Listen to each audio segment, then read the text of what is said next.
So as soon as that chimes again. Hey, it's Chris at the Modern Dad Council. It's Friday.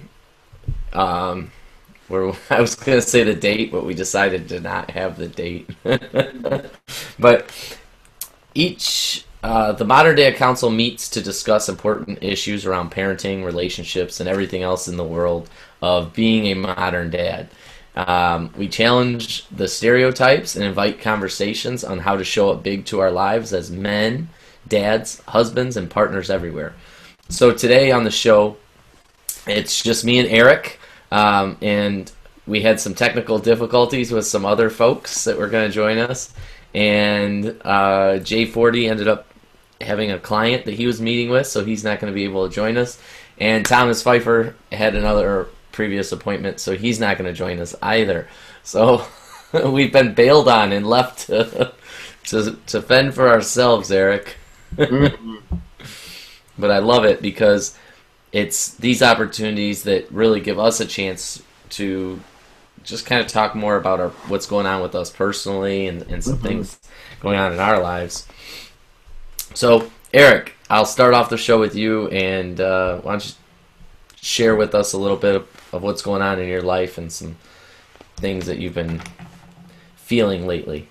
Wow. Well, I mean, it's a really good week for that question because, I realized something this week specifically in that my daughter has like 2 half days in a row, and normally, like in years past, like especially when it was a short notice half day, like when I had no planning or no advance notification.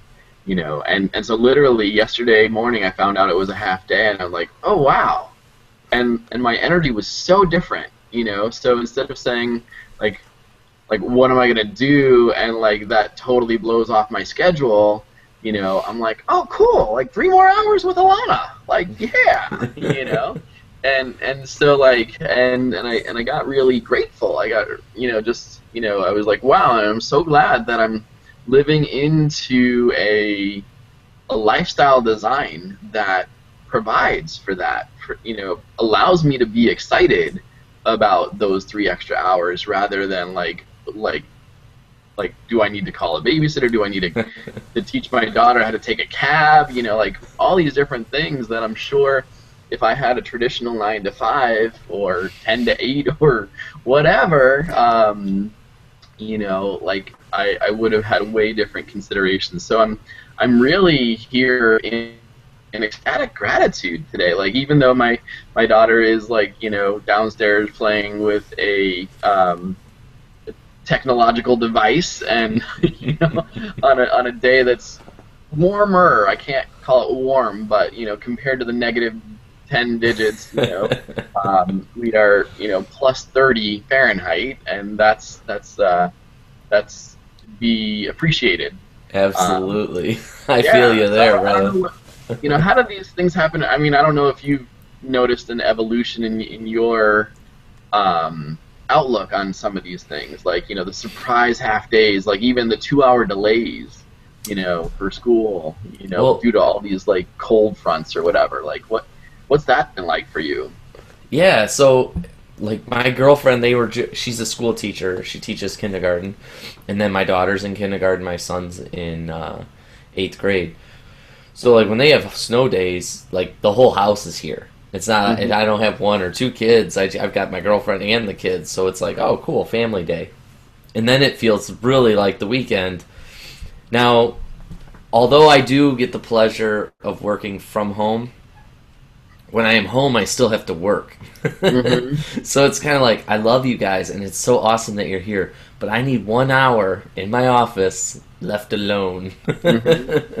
And once I set those parameters and say, my door's shut, don't bother me, I'm able to get my job done, even though I don't go to an office. But it's been extremely awesome having them home so much, because it's like, oh, I'm going to go out and I got a half hour before I got something else going on. You guys want to play a card game or do something? And so I get to play with them and interact with them. And they're more than happy to drop whatever they're doing to hang out with me for that little bit of time. but it's neat to have that kind of a lifestyle and to realize like I'm paying my bills, I'm getting, like like this works. Like now, Mhm. it took me a while. I've been doing this for about 8 months that I haven't been working for a corporation, and the first 6 months were kind of like, okay, like this is cool, but there was always that thing like at some point I'm gonna have to go get a job. You know what I Mhm. mean? Like, because it doesn't feel like work when you're here at home. Mhm. And so I always had that feeling like sooner or later you're gonna have to go get a job. And now here it is, 8 months. I'm finally like, this is my job. Right. Yeah. Like Yeah. this is pretty cool. Mhm.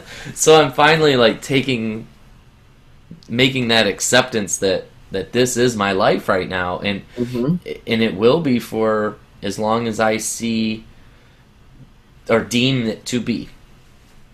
So for me, it's like I teach life possibilities. This is Mhm. Jay's course that he designed that is supposed to help you to look at life and be open to new opportunities for possibilities of creating a life by your design, right?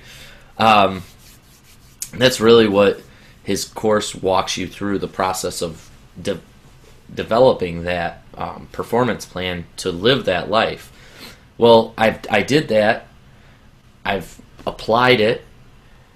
I'm doing it, and it's still surreal to me that it's possible.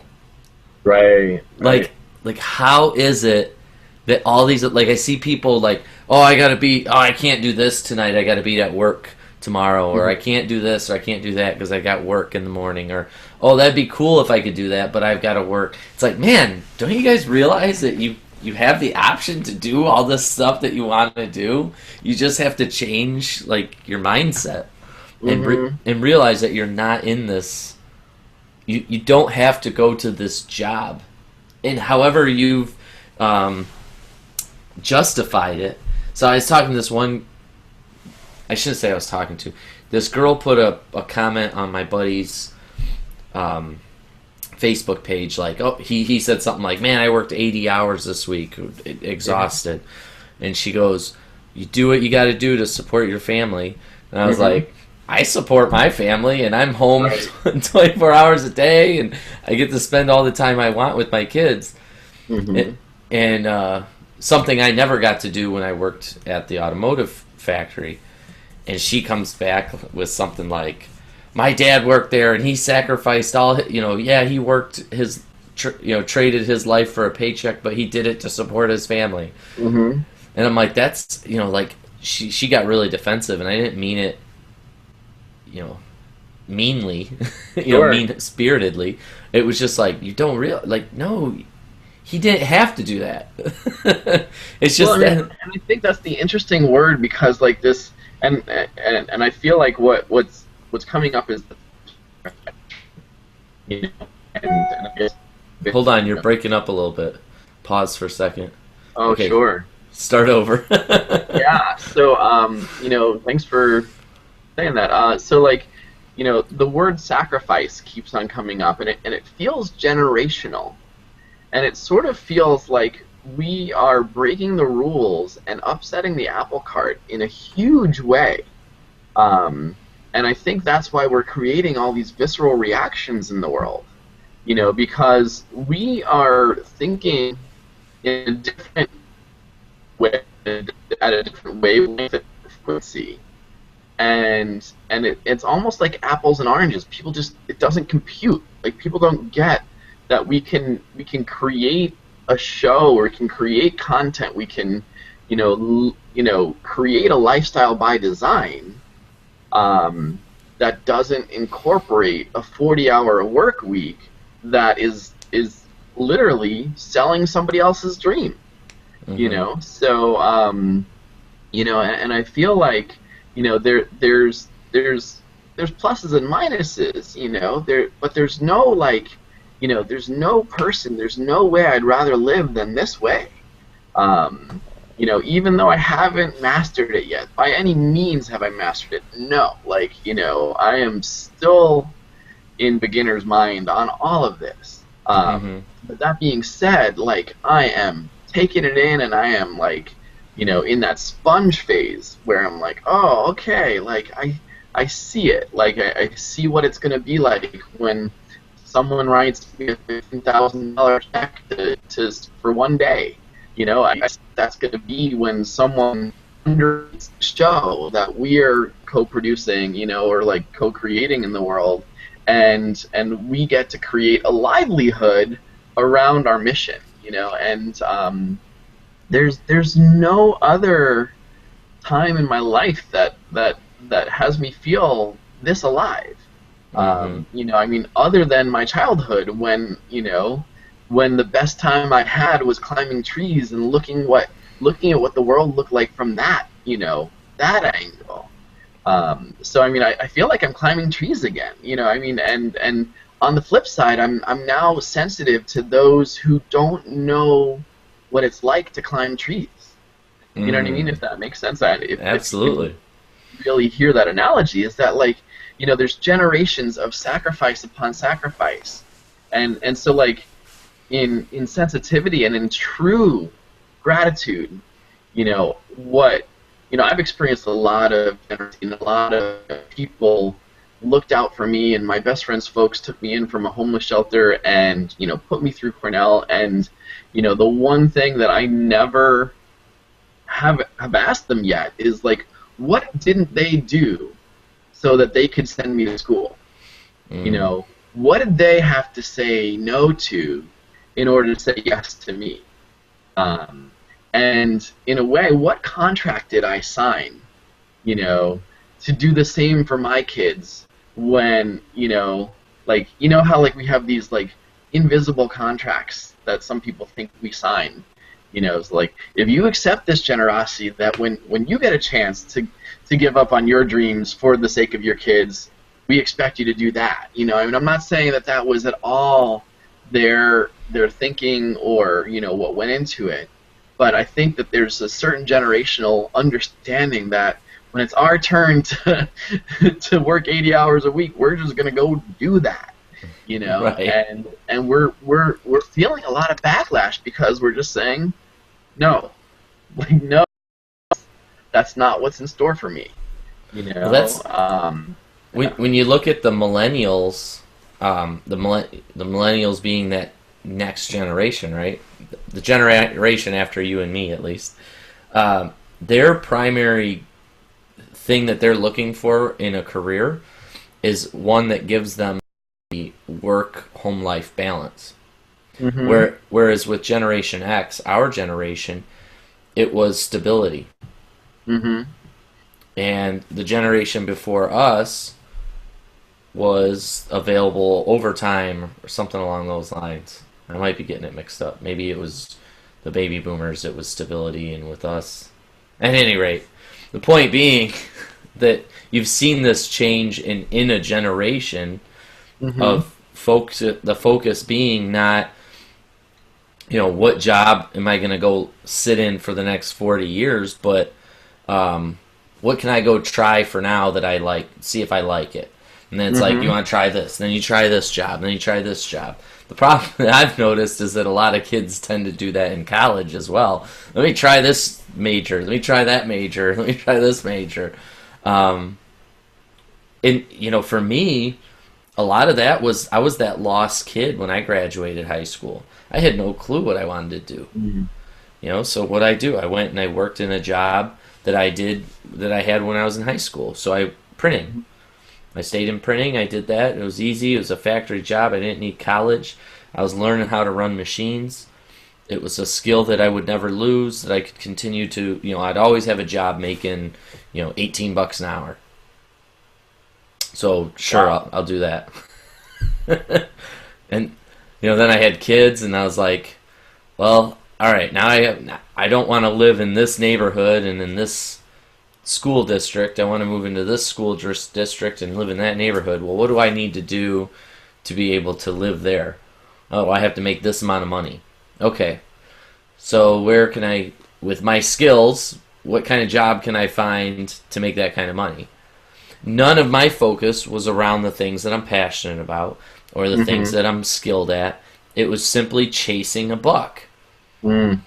So, and I believe that a lot of people, I look at all my friends, that's all they've done is they said, "Oh, I'm in this position. I got this job. It pays my bills. Um, so I'm just going to keep doing it.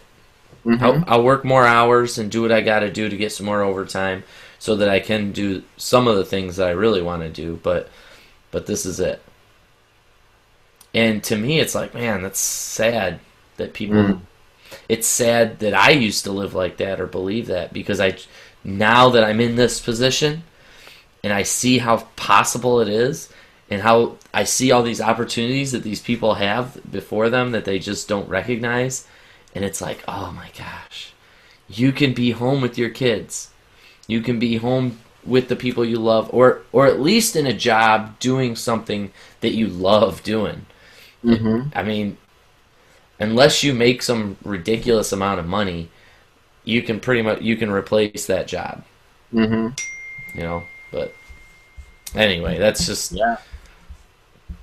been coming to my head lately is that idea of what more can I do with my life, and in this world.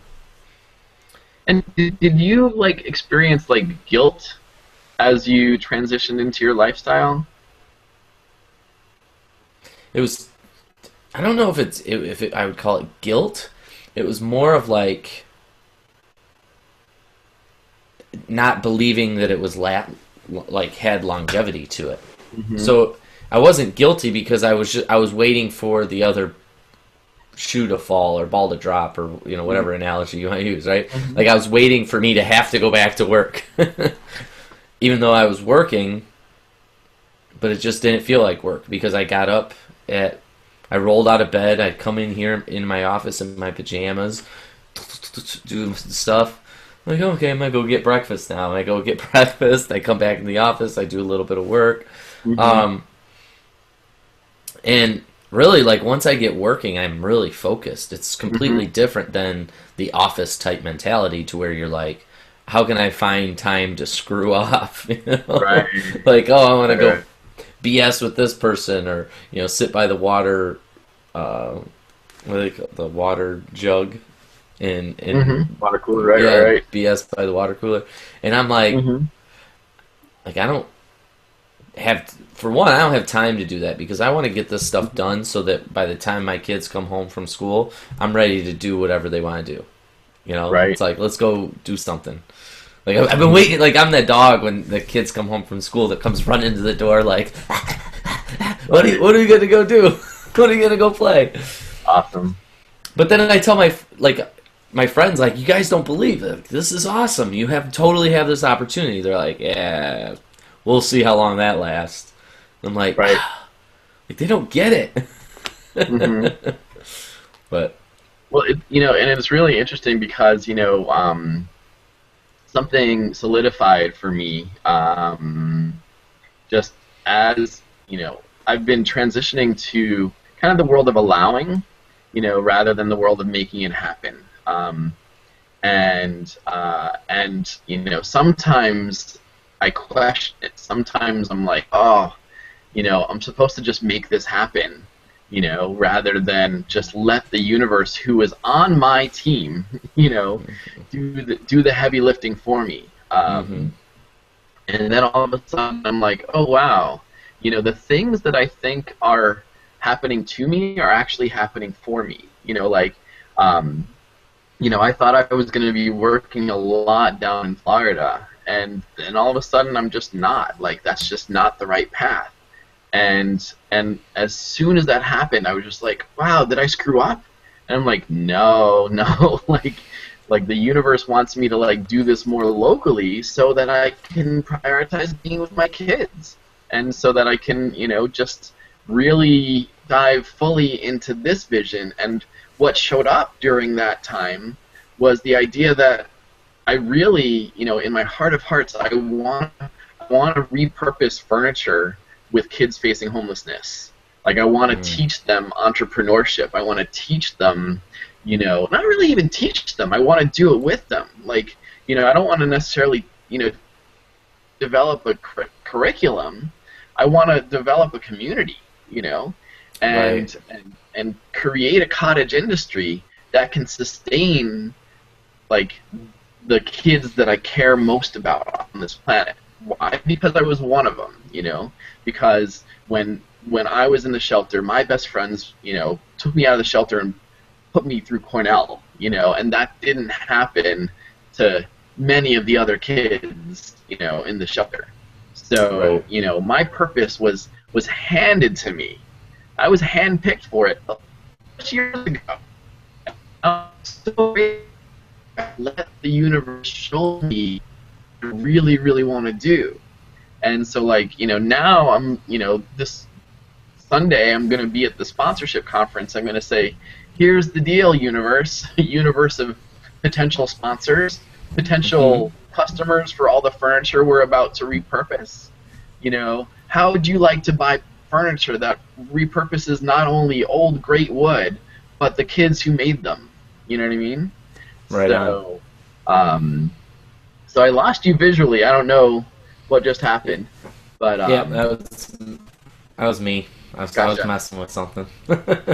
So, but so like I'm like so passionate about it. So like it's the perfect timing, and I feel like also celebrating these folks at IEG because they want to partner with this vision, this energy, and even though a few months ago I thought I was going to be an exhibitor there, and I thought we were going to pay a lot of money to show up there.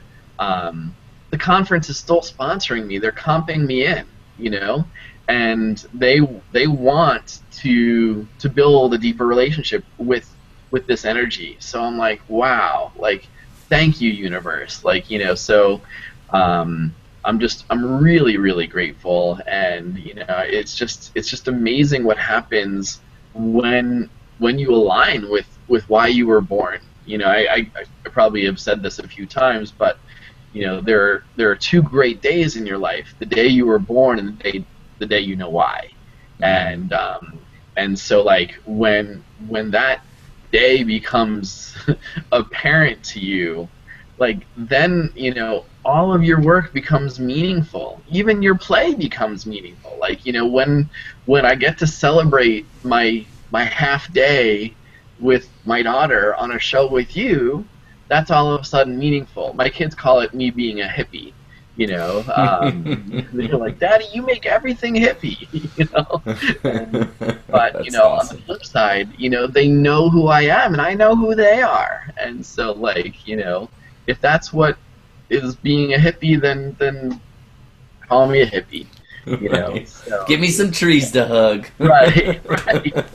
Yeah, and I mean, and it's funny you mentioned that because I think that's the other part of what's happening for me is that like I was a corporate consumer. I was a pharmaceutical representative, and I was in that world. And I did it pretty well. I paid bills pretty well. Um, I ate a lot of really fancy restaurants, and my kids had a lot of toys. But they didn't have me. They had stuff, but they didn't have me. Hmm. Um, and so now what I'm realizing is they have me. And like that's cool. Like, and I have them, and Right. that's even cooler. And so I'm just grateful that this is happening while they're still with me. Before they've left the nest. Right. So yeah. Well, I think it's cool because you have kids, 15-year-old daughter, right? Mhm. So my son's 15. And what's so cool about me going through all this at the ages he's at is he's getting ready to decide what he wants to do in high school, which is kind Mhm. of the prep for after high school. And so he's getting to see me go through the processes of figuring out what I want to do with my life at 35. Mhm. I just wonder, man, what kind of example am I setting for him? You know, and I'm proud of the example that I'm setting for him, because I'm telling him, you don't have to be this or that. You can be anything that you choose to be, but let's figure out how you can do that utilizing all of your greatest assets, being your you know, your passions, your talents, and all of that. So, and the more I work with them and we go over that stuff, it's like the more I just look and am just so grateful that I've at the point that I'm at in my life. Like, I get to do this with you. I get to spend time with him. I get to work with these amazing people online all day long, from all across the country. Like, I get people emailing me and calling me for the shows that we put on, and how that they've been meaningful and helpful to them. Like, there's just so much that's happening because I decided to take a chance and do something that wasn't normal. You know, I didn't go get that corporate or keep working for that corporation, and everybody at that plant thinks I'm nuts because this is the dream job, Chris. You can sit here and work here and make $100,000 a year steadily. Of course, you have to work 70 hours a week, and you only get vacation time when the union approves you to be able to go, which is basically during the plant shutdown. But beyond that, it's a really good job. It's like, well, I think your definition and my definition of what a good job is completely different, because to me, this is a dream job. I don't know how anybody could not want to do this job. Although I do realize there are people out there that this would be torture for them. Sure. So, but I'm just so, that gratitude, you hit on that. Like, every morning I do my meditation, or I take a mindful moment, right? And I close my eyes, I breathe in, feel myself at the moment where I am, and look at all the things that I have in my life, and just am so blessed to have everything that I have. I mean, there's nothing that I could want that I don't have. Nothing. And I could say, oh yeah, I really want a new TV or a new computer, but I really don't. I literally have everything that I want. Right. How many people? And I mean, and when I was listening to you, you said the word "get to" probably 4 or 5 times, and that's my biggest observation going from, you know, job haver to entrepreneur, or to social entrepreneur, and I feel like what we've done is we've moved from have to get to, and there is nothing like that transition in the world. And I feel like that's what we're really modeling to our kids. You know, they may attach their talents to some other different purpose.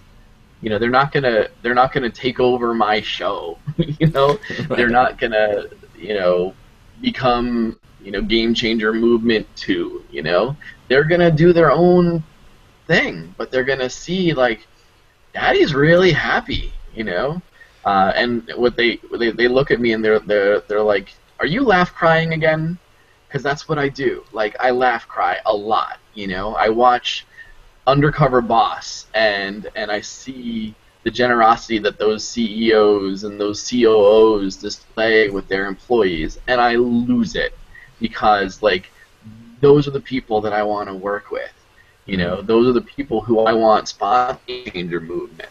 Those are the people who are willing to change their own game, and they've hit my heart. And on top of that, I choose to cry in front of my kids so that they know it's okay. You know, so, like, these are the things that I am psyched about modeling. You know? And I'm psyched that I get to do it more and more. So, you know, that's what's really alive for me right now. And I mean, it feels like you got the same get to energy, and I think that's why I like being on this show. I mean, I never say, oh, I have to record this show on Friday. I'm like, I get to, like, go onto this show. like, holy cow, that's part of my my life's purpose is to share what it means to be a dad in this new world, or a new dad in this old world, or whatever it is. Right. However you want to box it in, right? Yeah. Frame it. So that's. I got to tell you, I had the vision for this show probably a year ago, and it took me forever to actually put it all together.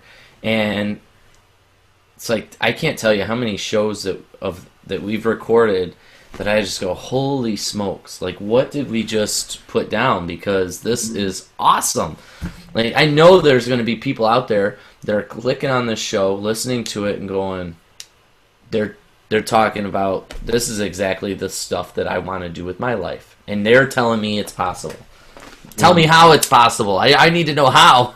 Right. Right? That's probably what they're yelling at the monitor right now. Well, stay tuned and we'll share all that with you. Right.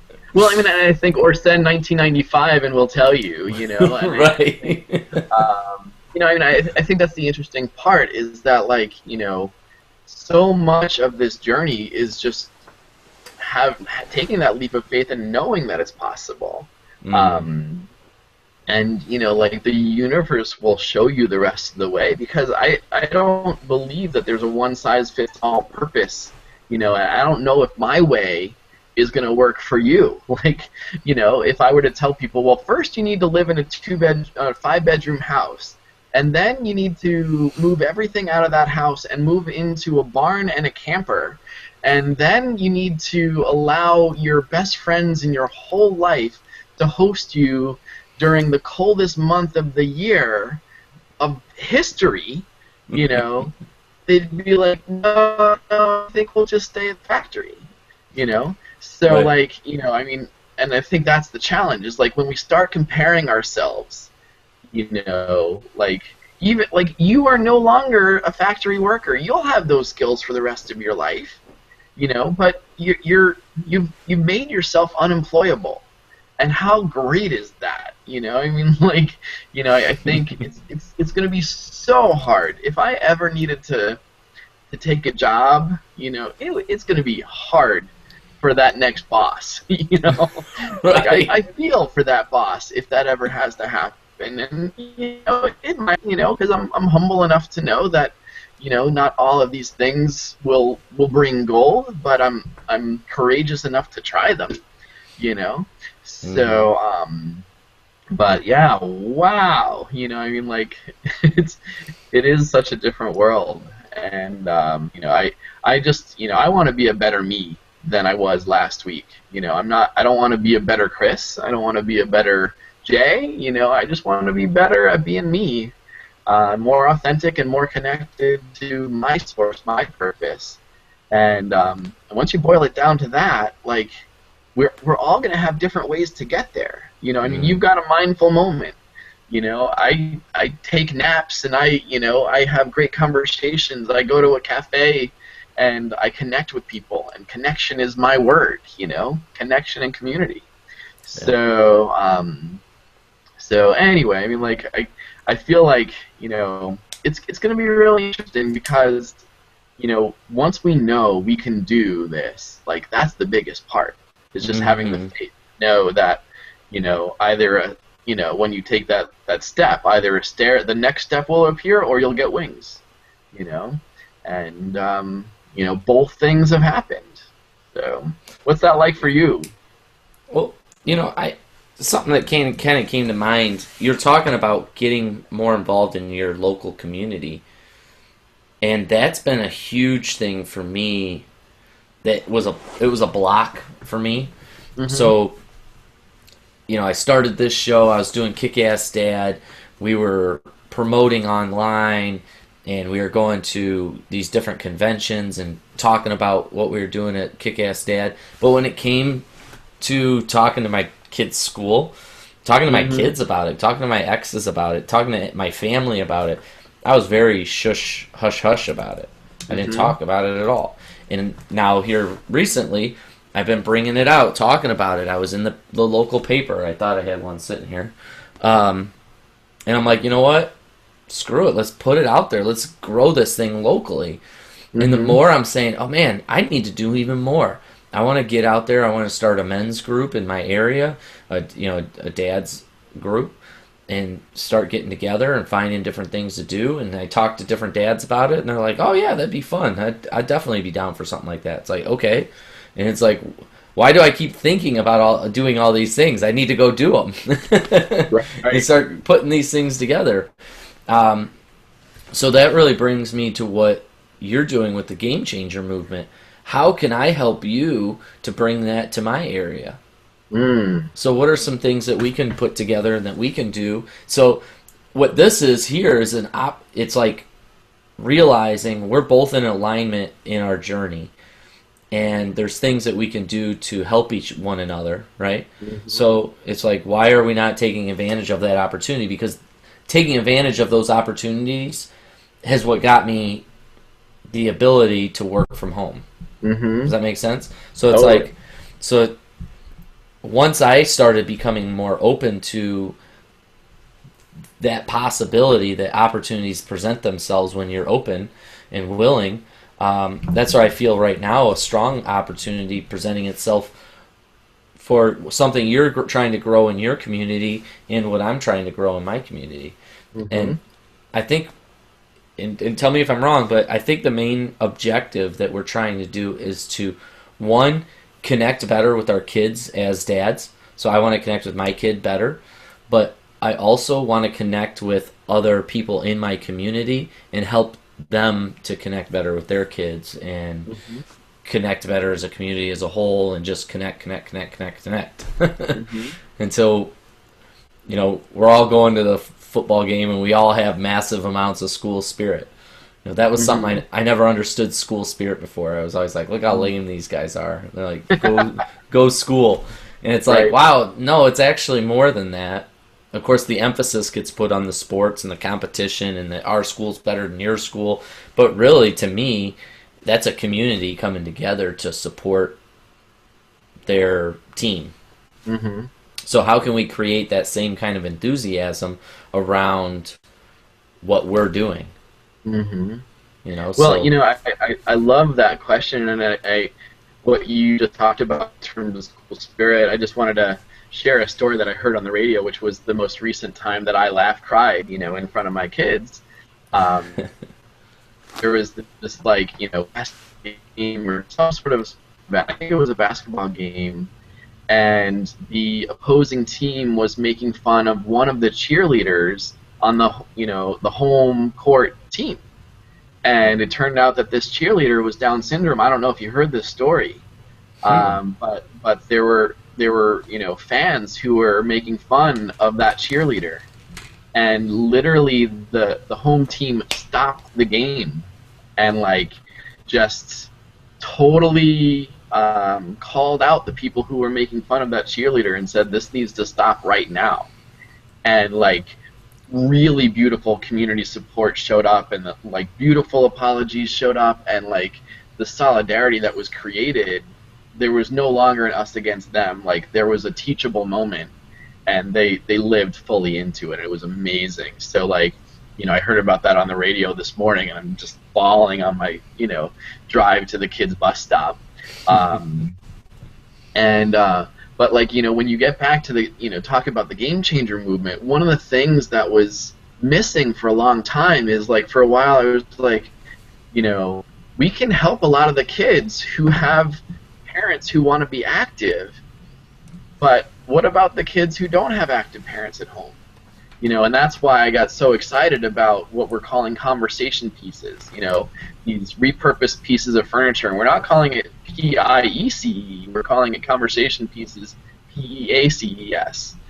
So like basically when you commission us to make one of these pieces, you are creating one piece at a time. We are going to make these repurpose this furniture in community. And once I create the model, it could be replicated all across the country and all across, we can make peace in Mumbai or in India with the Gandhi family. I mean, that's possible.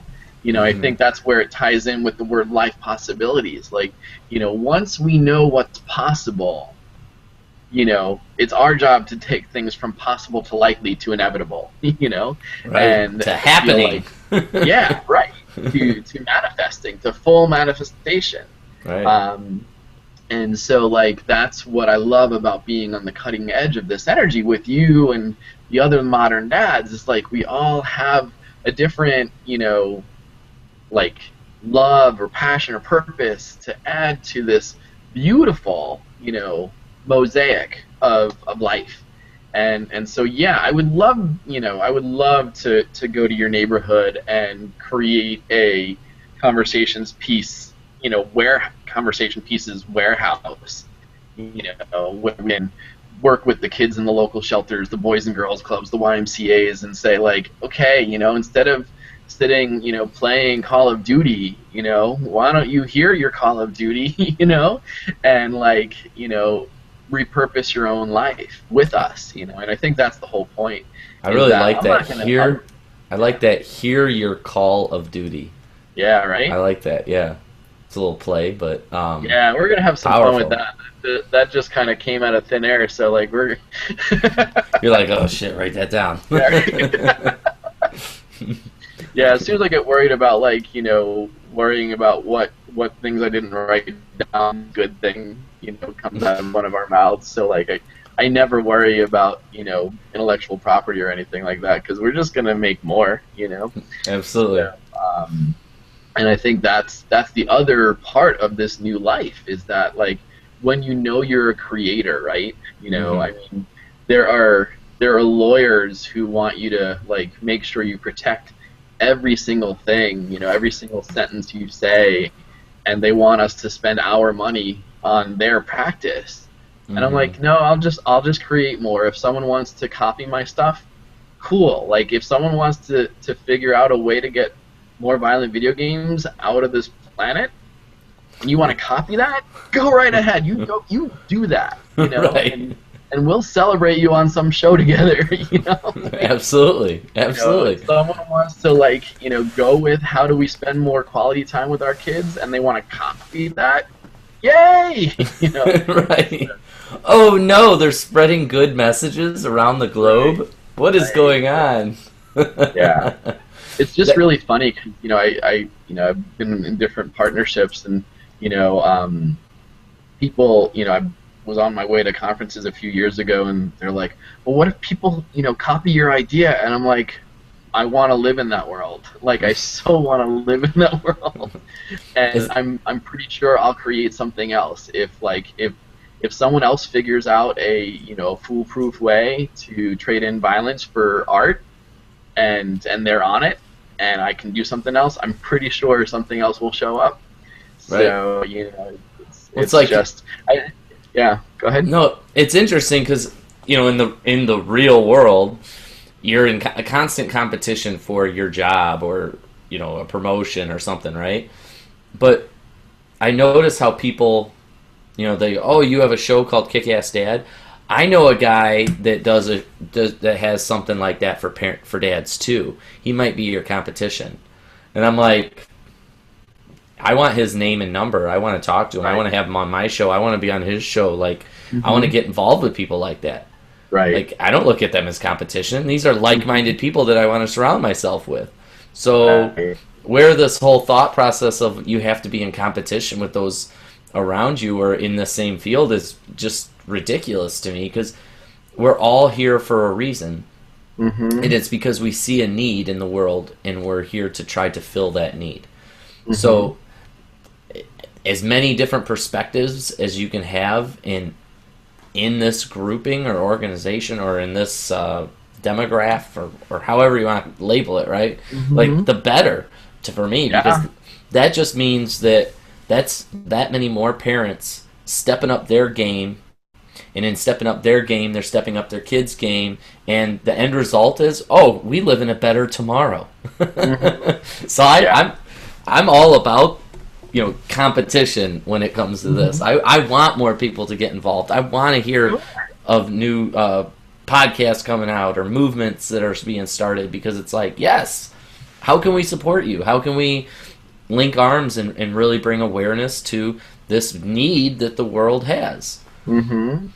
And to speak to the title of the show, the Modern Dad Council is, we have wisdom as men and as fathers and as husbands and ex-husbands and all of these facets of who make us who we are, right? And we have this wisdom that we just want to share and get out there so that somebody that's sitting there feeling alone, that thinks they're the only person going through the struggle or whatever, can say, hey, look at these guys. They went through the same BS, they had the same perspective, the same mindset, and they were able to step out of that and find something that they love that's related to their family. Mm. Like, wow, that's awesome. Right. Now, if you want to write us, you can write me at chris@kickassdad.org, or you can get a hold of Eric. Eric, you want to give him your information? Sure. I'm at eric@dream-catalyst.org, and also just the Game Changer Movement is gamechangermovement@gmail.com. So there's so many different ways to reach out, and here we were thinking we were going to have a small, short show. Yeah. I think that's the beauty of the magic that happens, because we not only have wisdom, but we also just have experience, and as soon as people know that they're not alone, things are so much easier to handle. Like talking to you gives me more courage. To just say, oh, you know what? Like, no, I'm not going back to work. I'm, and if I'm ever faced with that choice, I'm gonna call you before I'm faced with that choice and say, let's make a show together, or let's figure out another revenue stream or some other, way of looking at this, so that we can still be the models, of what we want our kids to see. Right. So, that's really important. That brings something up that I just want to throw in there, because I read something that most millionaires have up to 7 different streams of revenue. Wow. It's a high percentage. It's like 90% of millionaires have up to 7 streams of revenue. So I look at my life and I was like, okay, why do I want to be a millionaire? Well, I'd like to be a millionaire just for choice, right? Like, think of the difference that I can make in the world with $1 million as opposed to having none. Mm-hmm. And it's like, obviously, in the amount of choice that I have now, it's not a matter of whether or not I want to do something. I'm just going to do it, right? When the more money you have, the more opportunity you have to say yes to anything that comes across the front of you. So just the impact that you can have with the more money that you have is just phenomenal. And I don't think it's a fact that anybody can deny. So I want to be a millionaire so that I can create this lifestyle for me and my family, but not a lifestyle of living in an extravagance, but of giving back. So now that I have these funds, now I can go to Africa and I can start a school, with very little money, and I can have my kids and my family build the school, and then my money can fund it, right? So it's like, that's the vision for me, is like, how can I create as many different streams of revenue coming in so that I can have that many more of streams of revenue going out into the world to create these amazing resources for people, right? Yeah, and it's just really interesting to agree and disagree at the same time, because I feel as though this generation or this time in the world is more about leverage than about consumption, or about so I feel like I want to be a part of the flow of millions of dollars, but I don't ever want to know for sure that I want to call myself a millionaire, because that would mean that I've held on to too much, in any one instance, So and it's really funny, just I was eating dinner with my kids yesterday with a coupon, and my son, just out of the blue, he's like, what restaurant in this community would you go to if you just won $1 million? And in full honesty, the Hot Truck, which is like a sub shop where you could literally spend $10 and eat really, really well. And he's like, well, we'll buy it. You know? And I'm like, no, I think I would just get one. But so it's just really funny to just have those conversations and talk through those lenses. Because there was part of me that used to want that. Like I used to want to just like see a pile of money and know that I was the one who made that happen. Um, It's about, but I if I think, see a it's pile, about that detachment from the money. Like, right? and that's what the big thing for me is. It's not about the money. It's not Hmm. this money that I have that I'm just collecting. It's like, what can I make from this? What can I do to create an impact in the world from this thing that is money? Hmm. And that's where it's like I think about, life possibilities in the classes I teach that, facilitated through J40, Ready for Life programs, Life Leader, teaching people how to really take control of their lives.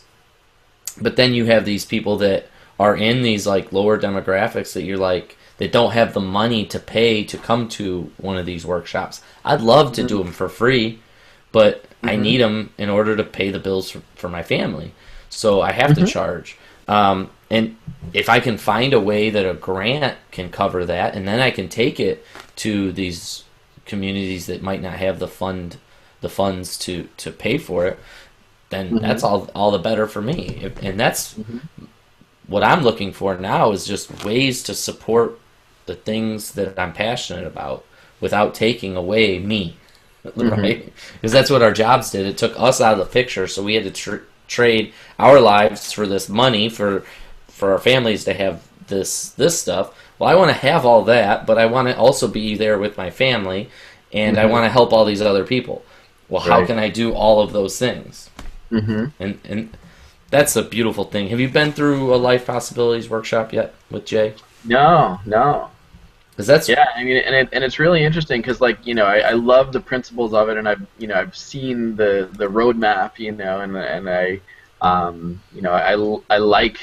I like the energy of it. So, and yet I have no idea if that's in my pathway to ever take on as a student. hmm Like, I know that life is very alive right now, and then, but I really commend, any effort to bring the word possibility to life, and to more people, because I feel like, my life changed when I read the book, The 4 Hour Work Week, and I saw these two words put together, lifestyle design. Like, wow. Like, when I read those words, I was like, something shifted inside. hmm And like life possibilities is another thing. Dream catalyst is another, game changer. Like, when you put these two words together, like there's this synergistic energy that's created. And so hmm I'm sure you've got something really beautiful with life possibilities. So I'm all for it, and I will definitely promote it in any way possible. Just because I see your smile, and that's how it starts. People don't want to learn from someone that's not drinking their own Kool-Aid. Right. You know, so it's very clear that you're drinking it, and that's awesome. Yep. Definitely. Especially when you see the impact that it's having on those around you. Hmm. It's pretty powerful. Well, thank you, Eric. This has been a cool show. It's been nice just kind of chit chatting with you, shooting the Hmm. breeze. Hmm. Not sure what I was going to say there, but it was a lot of shh. I was like Yeah, stuck in likewise. it. Well, I look forward to this time, and I feel like we are living the get to life, and I don't take a moment of that for granted, and I really appreciate spending time with you today. So thank you. What about this show kind of stood out for you most? Do you have like a mindful moment or something about this episode that you'd like to? Yeah, well, I just, I really got into like hearing you say get to, I mean, that stuck out because like you said like eight or nine sentences, and the word get to just showed up, and I feel like that's, when you say get, like you kind of smile, get, when you say have, I don't know, like you don't smile, it's almost a frown when you say the word have to, so it's just even looking at that, I think that's what I like about being on video. is actually our questions. So that was what really stuck out, is that we are living the get to life, and it's a challenge sometimes. I mean, there are times, moments where I'm like, oh, when I was a pharmaceutical rep, it was just easy to have an expense account and a gas card and a this and a that, a company car and all that kind of stuff. But I'm like, no, I wouldn't trade any of this in for the world. So. Awesome. And I love how you talked about the opportunity that you have now. It's a half day. Like, yeah. Yes. Right. You know how many parents I heard, like, oh, summer's almost over, I can't wait for the kids to go back to school. Mm-hmm. Right. Like, why is that? Why do you feel that way? Like, there's something like wrong with you saying that. Mm-hmm. Well, not wrong, but like not looked at.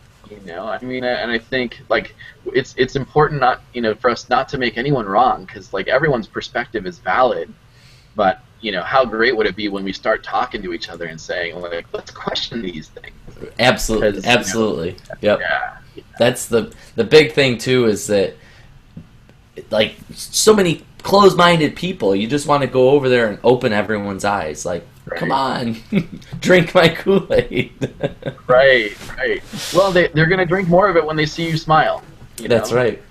And I think that's all we can do is smile into the uncertainty, and so I'm excited about it. I like the idea of partnering with you, and I look forward to this journey. Awesome.